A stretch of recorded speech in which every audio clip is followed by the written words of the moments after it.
Can your faith heal you? This is a good question. And I got this comment in one of my videos. So let's talk about this. First, I want you to understand that the reason you were healed, or the reason why we are healed, is because of the power of Jesus Christ. Your faith is just an instrument. That's why you're healed. So our healing will still depend on Jesus. And according to the Bible, the word that was used in Greek was the word sozo. And let's read. Sozo is a Greek word for salvation, yet its root meaning goes beyond just the forgiveness of sins. According to Strong's Concordance, sozo also carries the idea of being physically healed of diseases and being delivered from your enemy in the spiritual sense. That enemy is the devil and his demons. Right, so yan ang meaning ng sozo, physical healing and spiritual healing, or our salvation. During the time of Jesus Christ, marami siyang pinagaling. And it's not only physical healing but also spiritual. Let's read.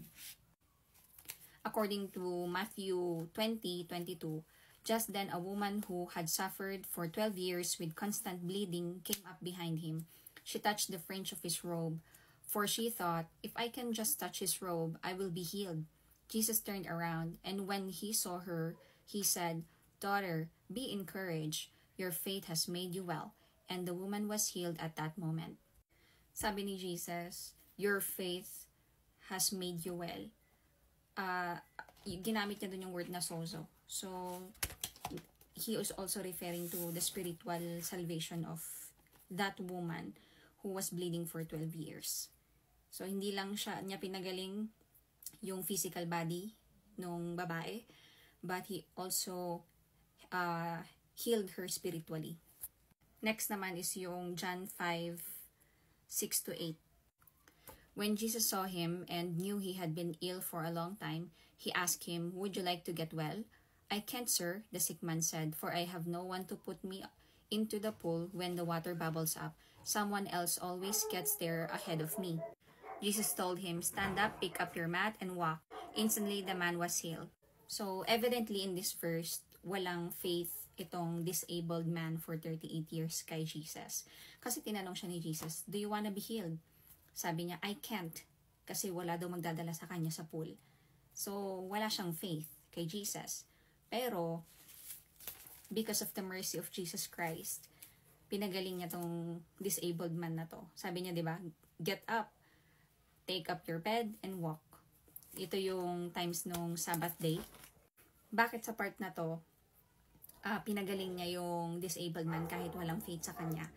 Because he knows that later on, this man will draw himself to Jesus Christ who healed him. So, parang nag-start pagka-faith yung isang tao pag na-heal na sila. Or, di ba?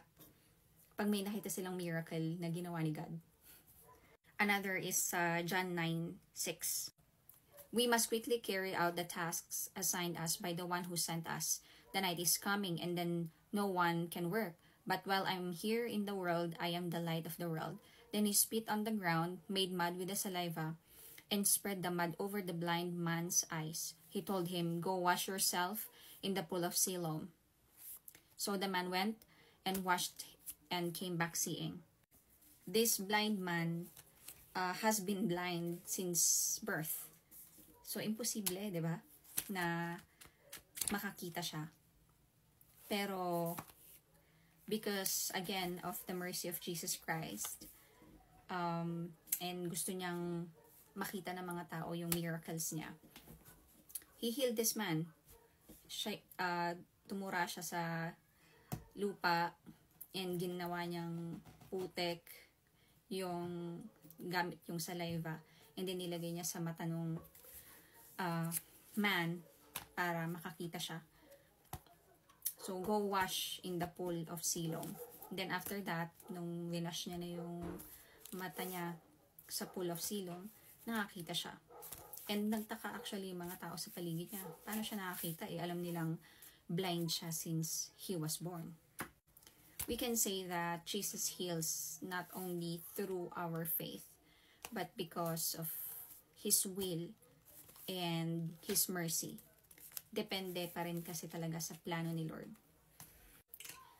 But the simple answer to the question kung may heal ba tayo ng faith natin is yes. If we have so much and deep faith, 100% faith that Jesus can heal us kahit walang doctor, then yes, possible yon. Kasi I've already tried that many times in my life. You know, I rarely get sick. Kahit ng takaw ko. Pero there is this time na parang ang sakit talaga nung right side ng tummy ko. And it's weird talaga kasi mas kilala natin yung sarili natin kapag may masakit sa atin, di ba? Ang sakit niya talaga. And ayokong pumunta sa doktor. Kasi I'm afraid kung anong magiging result. But I just have so much faith in the Lord na He can heal me kahit na hindi ako pumunta sa doktor. I just laid hand on it, prayed for it every day. And syempre, eat pa rin ng mga healthy foods, ganon. At the same time, kasi imposible namang i-heal ka ni Lord pero umiinom ka, di ba? Or kumakain ka pa rin ng mga unhealthy foods. Of course not. Hindi ganon. So, I prayed for it every day. And then, akala ko hindi siya gagaling kasi parang mag-1 month na siya. And then, after that, nawala siya. Nawala talaga siya. And I was really, really so thankful and blessed. Kasi Jesus heard me. One more. Meron akong, na-diagnose ako ng C12 ato, C9, dito somewhere. Kasi work from home ako. So, sumasakit yung shoulders ko, muscles ko. And then, napupunta siya sa ulo. Sobrang sumasakit yung ulo ko na nahihilo ako. Hindi ko alam yung gagawin. Ganon. Sa sobrang sakit. Kailangan ko uminom ng gamot. And sabi, walang, walang cure. Pero you will regularly have to go to physical therapy. Which is mahal. Kasi dapat 3 times a week. And then, pumunta naman ako, nagpa-physical therapy naman ako. Pero, it doesn't really cure it. Pero, I always pray for it.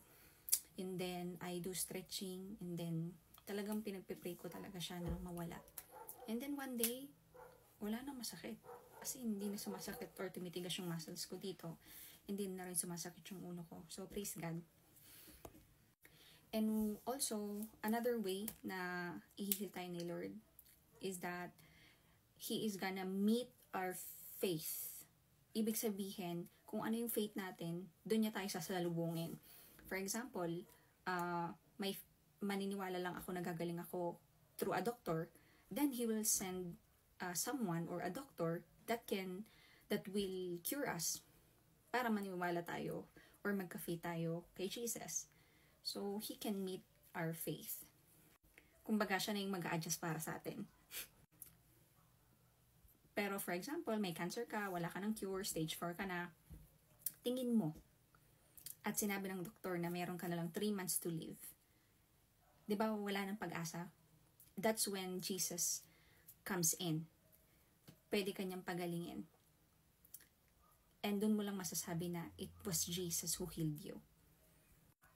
Not through science or anything, but dahil lang yun kay Jesus, sa mercy niya and grace. So that's it about faith and healing. If you have any questions or would like to share, you can leave your comment, and God bless.